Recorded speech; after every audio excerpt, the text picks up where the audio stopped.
Alors bonjour et bienvenue dans cette formation donc sur la rénovation énergétique des toitures à versants et plus particulièrement sur le choix des systèmes et les détails d'isolation par l'extérieur.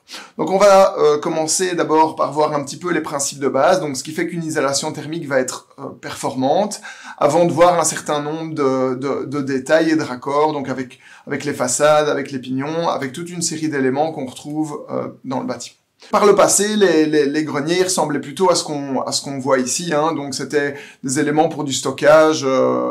Il n'y avait pas énormément de performance à garantir, et de fil en aiguille, avec l'évolution et l'évolution du bâti, on se retrouve à venir aménager ces espaces, et en aménageant ces espaces, on se retrouve à devoir gérer toute une série de paramètres différents. Donc je vais les rassembler, en tout cas les trois principaux qu'on va voir sur les principes de base. Ça va être les transferts de chaleur, hein, donc le transfert de chaleur entre l'intérieur et l'extérieur, le transfert d'humidité entre l'intérieur et l'extérieur, donc s'assurer qu'on va pas avoir de problème liés à ça, et sur base de ça, on va déterminer des compositions, des compositions de parois. Donc on le voit, on va devoir gérer toute une série de facteurs d'influence extérieure, donc le vent, le bruit, la pluie, le soleil, le froid, mais aussi le chaud, et les facteurs d'influence intérieure. Donc on va essayer d'éviter d'avoir des courants d'air, on va vouloir éviter d'avoir un air trop humide et gérer les différences d'humidité. Donc je vous l'ai dit, les principes de base, c'est quoi? Donc les principes de base, c'est ce qui va nous permettre de gérer correctement les transferts de chaleur, l'humidité, et qui va nous mener à faire des compositions de parois qui sont efficaces. Donc si je commence par les transferts de chaleur, on a trois types de transferts de chaleur qui vont faire que la chaleur passe de l'intérieur à l'extérieur, mais aussi potentiellement de l'extérieur à l'intérieur. Le premier d'entre eux, celui qu'on va qu'on va assez bien comprendre, c'est le rayonnement. Donc c'est la chaleur. Quand on est à l'ombre, on a un peu plus froid que quand on est au soleil.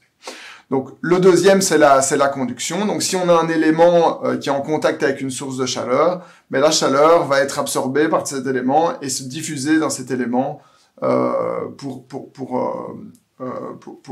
se transférer. Et dernièrement, on va avoir ce qu'on appelle la convection.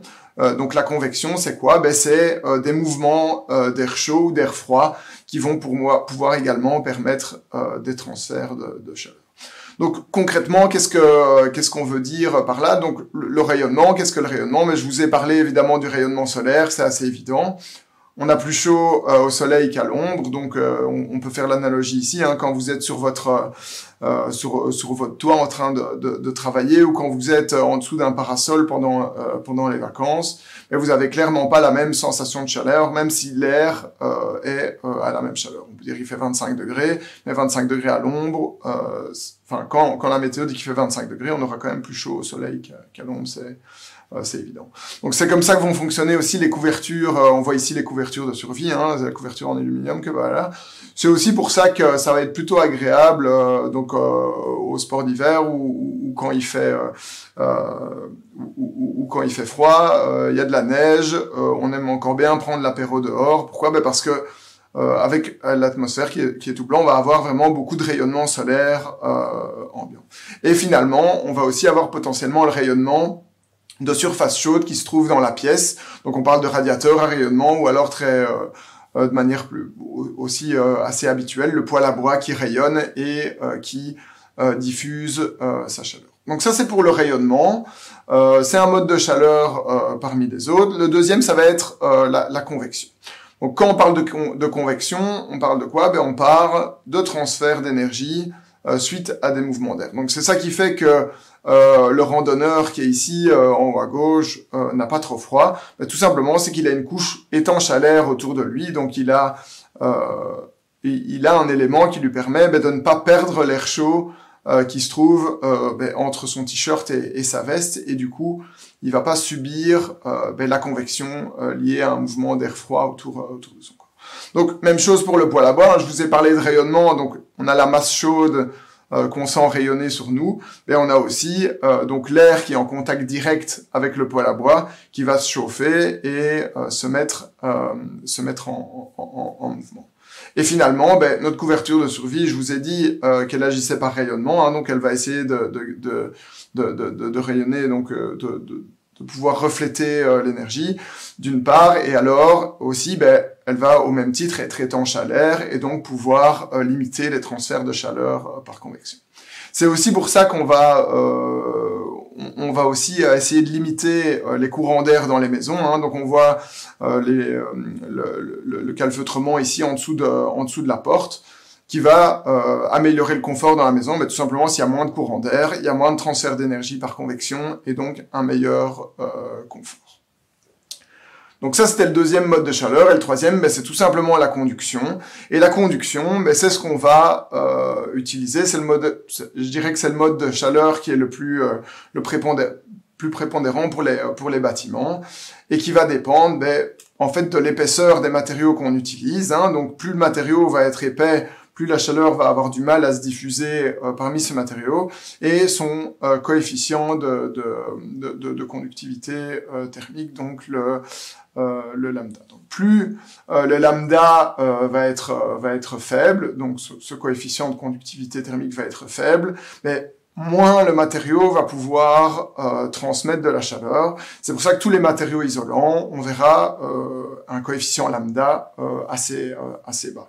Donc 0,023, 0,040. Donc c'est vraiment des chiffres qui sont assez bas. Là où au fur et à mesure qu'on arrive dans des matériaux moins isolants, on va pouvoir arriver à des valeurs 10 à 15 fois voilà, plus importantes et même plus certainement pour les métaux. Donc j'ai une bonne nouvelle pour vous, c'est à peu près la seule formule mathématique qu'on va voir aujourd'hui, donc on va essayer de rester très concret dans cette formation. Donc, quand vous cherchez la résistance thermique de votre isolant, ben, elle est assez facile à trouver. En fait, hein, vous ne devez pas spécifiquement faire le calcul. Vous aurez directement sur la signalétique du produit cette information de la résistance thermique et donc de la manière dont votre matériau va pouvoir résister au transfert de chaleur. Donc l'analogie ici par rapport aux deux images, ben, plus le pull va être épais, et plus la chaleur aura du mal à traverser le pull et va pouvoir être conservée à l'intérieur. C'est exactement la même chose. Donc, on peut regarder ici la petite animation.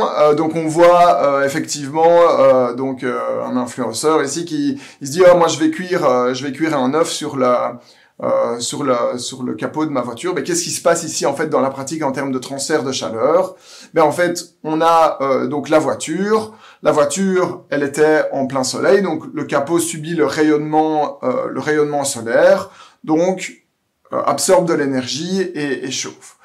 Qu'est-ce qui se passe ensuite? On a ensuite ben, l'œuf qu'on vient mettre sur le capot de la voiture et la chaleur qui va se transmettre du capot de la voiture à l'œuf, du coup, par conduction thermique et pouvoir cuire. Donc la conduction thermique, donc on va le voir, hein, donc en fonction des différents isolants qu'on va choisir, elle va être plus ou moins importante. On a un petit peu des gammes ici d'épaisseur pour une résistance thermique. Ici, j'ai fixé 5 mètres carrés Kelvin par watt, donc ça c'est l'unité de la résistance thermique. Voilà, donc on va voir qu'en fonction du type de matériau qu'on utilise, on va avoir des épaisseurs plus ou moins importantes. Et ici également en fonction du type, du type de système qu'on va choisir. Donc on voit ici que pour une toiture Sarking, on va avoir un petit peu moins de pont thermique que quand on isole une charpente à chevron porteur ou des fermettes préfabriquées, tout simplement parce qu'il y a l'influence des chevrons qui ne sont pas isolés donc qui ne nous permettront pas d'isoler sur toute l'épaisseur. Donc ça, c'est des tableaux qui se trouvent dans la unité 251. Si ça vous intéresse, vous pouvez les consulter. Donc la valeur minimale, c'est la valeur, de la norme, la valeur par défaut. C'est une valeur que vous pouvez utiliser si vous vous retrouvez dans une situation où vous trouvez un isolant en place, vous n'avez pas la moindre idée de la marque, du type de produit. Et la valeur, minimale, la meilleure valeur d'isolation, mais ça, c'est ce qu'on a tendance à trouver, c'est ce qu'on va trouver sur le marché dans les fiches techniques des produits.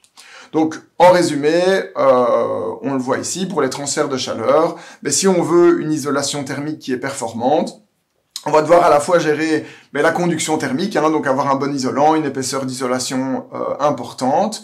On va devoir gérer les transferts par convection d'air, donc on va devoir avoir une étanchéité à l'air, et on va devoir aussi essayer de gérer le rayonnement. Ça va pouvoir nous permettre d'améliorer notre isolation thermique.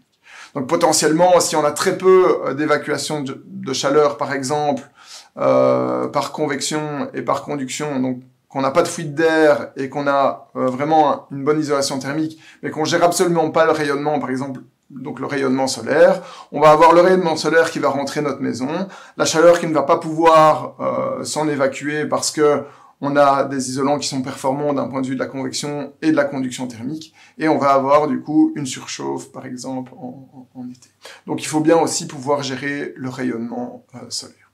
Donc si on fait un peu l'analogie, de nouveau avec quelque chose qu'on connaît bien, si on regarde le thermo qu'on voit ici, donc pour pouvoir garder donc soit une boisson froide, soit une boisson chaude, hein, parce que les transferts d'énergie ils vont toujours dans les deux sens. Donc on va voir qu'on a une double couche ici avec du vide entre les deux. Hein. Donc le vide c'est un très bon isolant thermique, on va dire que c'est le meilleur. Donc on a une surface argentée à l'intérieur. Pourquoi une surface argentée? Parce qu'elle va pouvoir permettre d'améliorer donc de pouvoir rayonner la chaleur, hein, faire que le rayonnement qui arrive est réfléchi vers la zone qui est plus chaude.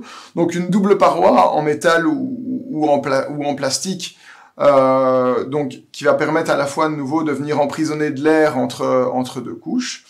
De l'isolant quand on a des éléments qui traversent ces deux couches, hein, donc on voit les deux pieds ici qui soutiennent le récipient, et alors un bouchon en plastique et un bon joint d'étanchéité qui va permettre qu'on n'ait pas de l'air chaud qui vienne de l'air chaud ou de l'air froid qui viennent de l'intérieur et qui puissent s'évacuer dehors en diffusant la chaleur ou le froid. Vous inquiétez pas, on va quand même finir par parler de toiture, mais c'était un point important et vous comprendrez plus tard que ça permettra d'aller plus vite. Donc en résumé, qu'est-ce qu'on va faire pour une toiture? On va prévoir donc, on va gérer la conduction en prévoyant une isolation thermique qui est performante.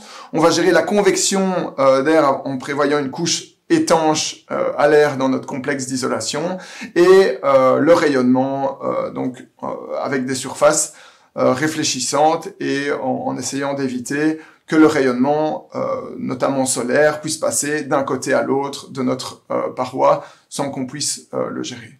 Donc on peut de nouveau faire une analogie, on prend la veste ici, là c'est une grosse doudoune, et on a des surfaces réfléchissantes, on voit que la doudoune est très épaisse, donc on a on gère bien la conduction thermique.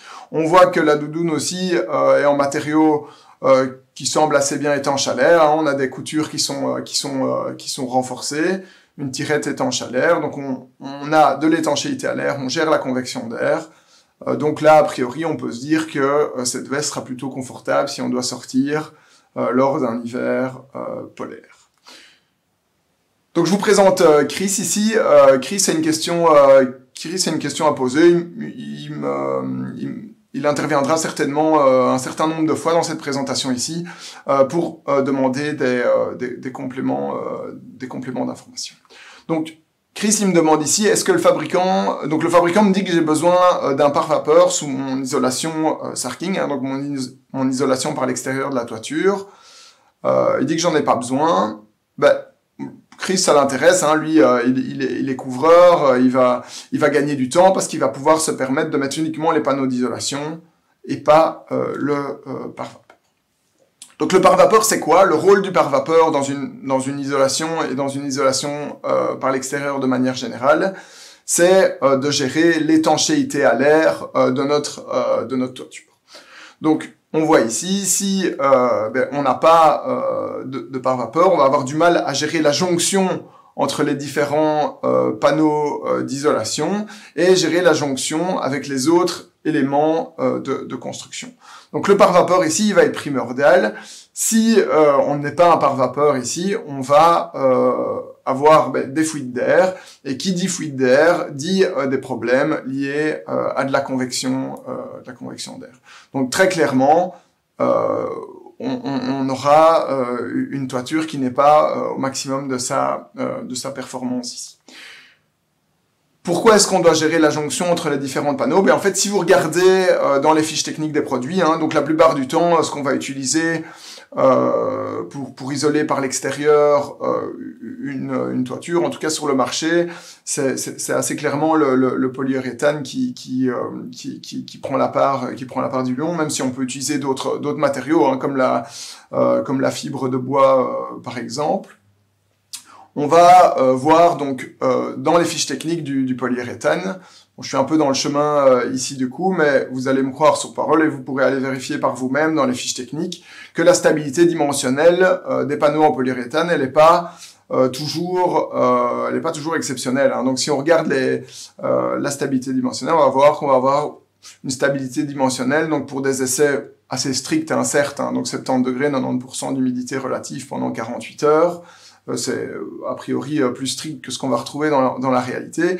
Mais dans ce cadre-là, on peut avoir des déformations donc sur la longueur et la largeur de l'ordre de 2%.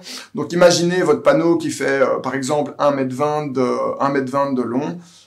Potentiellement, il va pouvoir gonfler ou se rétracter de 2,4 cm. Donc clairement, si on n'a pas géré la jonction entre ces panneaux, on va avoir des problèmes et qu'on n'a pas de pare-vapeur par en dessous, on va avoir des problèmes d'étanchéité à l'air. Donc dans le cas d'un sarking ici, en plus le pare-vapeur il va avoir un avantage assez intéressant. Pourquoi? Parce que la plupart du temps, quand on choisit d'isoler une toiture par l'extérieur par la méthode sarking, c'est qu'on a des finitions intérieures qui sont déjà en place et qu'on souhaite conserver. Et une fois que notre membrane par vapeur est placée, ça veut dire que globalement l'étanchéité est garantie pour notre bâtiment, le temps de pouvoir refaire la couverture de la toiture. Donc on sait bien que la météo est parfois un peu capricieuse ici en Belgique, et donc c'est un avantage non négligeable ici. Donc je vous présente ici la maison de Liliane, vous allez la rencontrer aussi durant la présentation. Donc il y a un couvreur qui est venu isoler sa toiture ici par l'extérieur, et aux premières gelées, elle voit apparaître donc ce type de choses. Donc on voit effectivement autour des fenêtres de toit et au niveau des rives de la toiture le givre qui fond vraiment beaucoup plus vite et beaucoup plus facilement. Donc très clairement ici, on a un défaut d'étanchéité à l'air. On voit bien que ça monte un peu vers le haut. La chaleur, comme on dit, elle monte, l'air chaud monte. Et donc là, on voit des traces qui ressemblent assez bien à ce qu'on observerait par exemple avec une caméra thermique quand on a des fluides. Donc très clairement ici, Liliane, elle va pas être aux anges, elle va un peu rechigner à payer le solde de sa facture en voyant ça. Donc ici, qu'est-ce qu'on avait à l'intérieur? On avait on avait une finition avec un lambris en bois peint, donc je dirais pas très étanche à l'air intrinsèquement. On va avoir des nœuds dans le bois, on va avoir les jonctions entre les différentes lames de lambris, et aucun pare-vapeur a été mis sous les panneaux d'isolation. Et donc ici on voit bien que si on n'a pas de pare-vapeur, on ne sait pas gérer facilement la jonction avec les différents éléments de construction, que ce soit les fenêtres de toit ou la rive de toiture, et on a des fuites d'air. Ça, c'est le premier argument. Je pense que tout entrepreneur qui veut bien travailler a envie que ses clients soient satisfaits pour pouvoir, pour pouvoir continuer à avoir une bonne réputation. Le deuxième argument, pour l'étanchéité, pour la gestion de l'étanchéité à l'air, tout simplement, c'est l'influence de cette étanchéité à l'air sur en fait la consommation du bâtiment. Donc j'ai fait différentes comparaisons ici, sur base du logiciel certification PEB de la région wallonne, et j'ai comparé un peu des maisons types, donc les maisons qu'on retrouve le plus au niveau du bâti en Wallonie et à Bruxelles. Donc on a comparé ici, on a pris 3 types de maisons un peu types. Donc la maison ouvrière très classique, donc petite maison de rangée de façade, une maison de maître 3 façades, donc ce qu'on va beaucoup retrouver en ville, et alors une villa des années 70, 4 façades, donc les lotissements périurbains de manière générale. Donc je vous mets ici en bas à gauche les hypothèses de calcul. Je vais pas rentrer trop les détails là-dedans, sinon je risque de vous perdre. La formation va encore être longue. Donc en bleu foncé, vous avez la maison ouvrière, en gris la maison de maître, et en bleu plus clair, vous avez donc la villa 4 façades. Dans la première situation, je suis juste venu par rapport à la situation initiale, venu ajouter une isolation entre chevrons. Donc, ce que j'ai considéré ici, c'est un U de 0,5, donc une résistance thermique de 2. Ça correspond à une épaisseur de 6 à 8 cm d'isolant. On voit ici qu'on a déjà une influence assez importante, et notamment sur la maison ouvrière, où on voit qu'on a déjà gagné 22% d'économie d'énergie juste en isolant une faible épaisseur. Si en plus de ça, je vais également isoler donc sur l'épaisseur des pannes, donc ça veut dire que en gros j'ai une isolation totale de l'ordre de 20-23 cm. Donc j'ai choisi ici un R de 5, donc c'est la valeur qui est demandée aujourd'hui, notamment en région wallonne, pour pouvoir bénéficier de primes. On voit qu'on a encore amélioré la situation, un peu moins, mais on l'a amélioré. Donc si on regarde maintenant ce qui se passe quand on vient ajouter et améliorer l'étanchéité à l'air du bâtiment. Donc je suis parti de la valeur par défaut qui est dans la PEB pour aller vers une étanchéité à l'air de 3 mètres cubes par heure par mètre carré, voilà, qui est relativement raisonnable, qui est pas trop difficile à atteindre si on est soigneux dans les différents détails. Donc si on voit l'impact de cette étanchéité à l'air, on voit par exemple qu'une isolation avec un R de 5 en fait peut être aussi performante ou aussi entre guillemets peu performante qu'une isolation simplement avec un R de 2, à condition que l'étanchéité à l'air, si on a une mauvaise étanchéité à l'air et une bonne étanchéité à l'air, ben on voit qu'en fait une résistance thermique de 2 ou une résistance thermique de 5 peuvent être équivalentes. Donc très clairement, si on veut avoir quelque chose de vraiment performant, mais il va falloir à la fois mettre la résistance thermique, une résistance thermique importante, et soigner l'étanchéité à l'air ici. On voit très bien ici que la dernière colonne permet d'avoir vraiment des économies substantielles, et l'étanchéité à l'air n'est clairement pas négligeable. Elle permet de faire de l'ordre de 5 à 10% d'économie d'énergie supplémentaire, donc on peut absolument pas la négliger, bien qu'il n'y ait pas de critères spécifiques et contraignants dans la PEB. Donc ça c'est pour l'étanchéité à l'air, c'est un point important, il va toujours falloir le garantir.